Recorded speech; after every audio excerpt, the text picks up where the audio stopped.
Hello, my name is Jacob Folger, and I am an artist. And one of the things I love to do is make fairy moss gardens. And so that's what we're going to do today. I'd like to start off with and say that this is good for the entire family, a fun project, even for children. So definitely don't worry about that. It's very simple to do, but there's a few things we want to remember. But let's go over the elements. We're going to need a glass jar or dish of some form like this. Okay, and we're going to need soil, and you can get the soil. You can just dig it out from under your tree. This does not have to be a costly project. And you're going to need moss. Most areas that have moss are more humid climates, and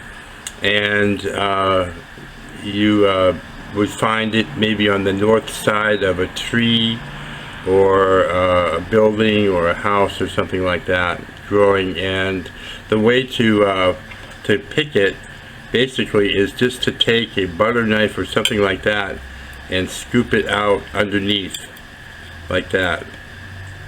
Okay, and then just put it in a container or some jar, a bucket or something like that. You also need some rocks, sometimes for decorative use and also for drainage. So smaller pebbles like this for drainage. You don't want to overwater, but you don't want to underwater either. And a couple of things also about moss. Moss is like the oldest plant on Earth, and it's very hardy,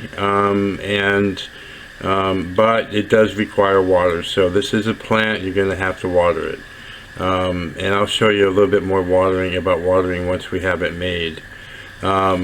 You'll probably want a mister like this. Okay.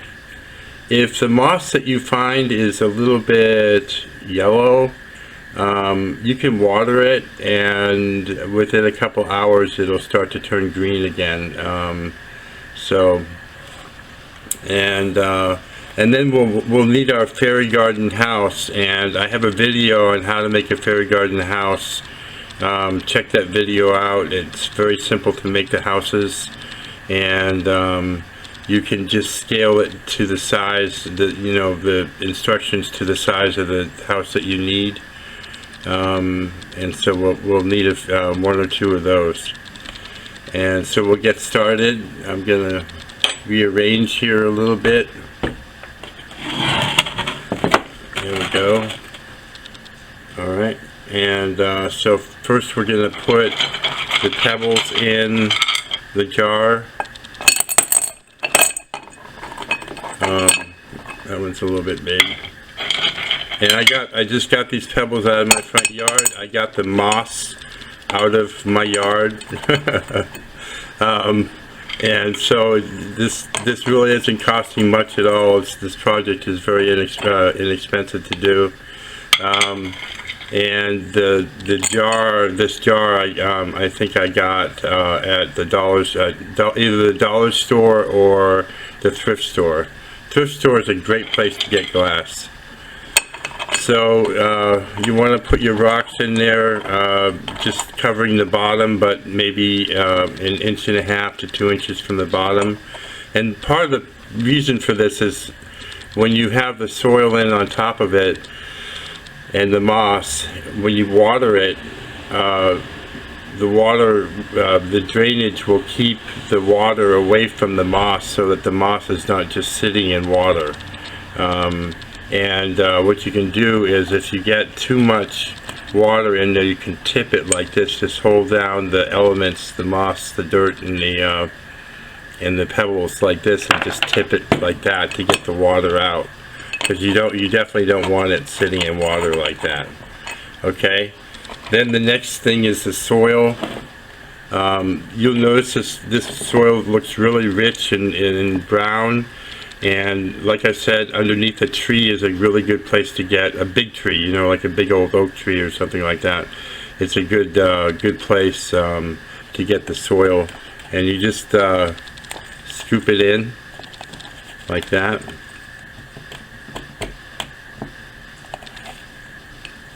Okay, and then just pat it down a little bit like that, and then we can put some moss in. Here's a nice big piece, and moss is very easy to cut, by the way. You can either tear it like this, or you can cut it with a pair of scissors, or you can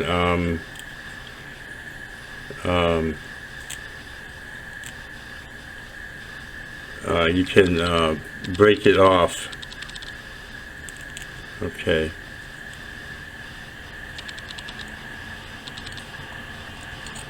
And there we go. So we got the moss going in there,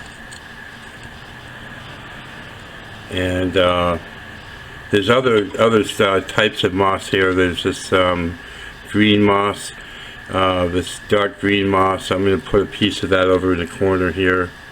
Now, moss is fairly water.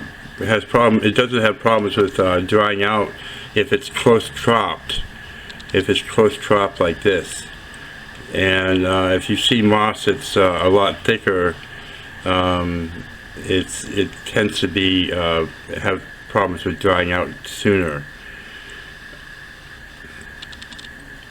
And also, moss does not require soil for to live. But the reason why we're putting soil in is to allow for moisture, for it to stay moist longer and better. Okay, so now we've got a couple pieces of moss in there, and I might want to put a rock in there. This is a nice looking rock here. So I'll just move some of the moss away right here and slip that in, and just to add a little bit of texture and interest. Okay, and now we can add our houses. If you notice these houses, it'll tell you in the instruction video on how to make a fairy garden house that these little pins here will help it stand up, and it tells you about that in the video. But you can just put the houses wherever you want them. Just stick them in. So we'll put one there, and one here, and maybe one more right here. There we go. And that's a fairy garden, fairy moss garden. As you can see, it was a very simple project. Now, when you want to water it, you can mist it like this. You don't want to overwater, but every couple of days you want to check it and make sure that it's moist. You definitely want to keep it moist, but not soggy. Okay. My name is Jacob Folger, and I'm an artist, and I hope you enjoyed this video today. If you were duly inspired, please subscribe to my channel and visit my website at jacobfolger.com. Thank you again for watching.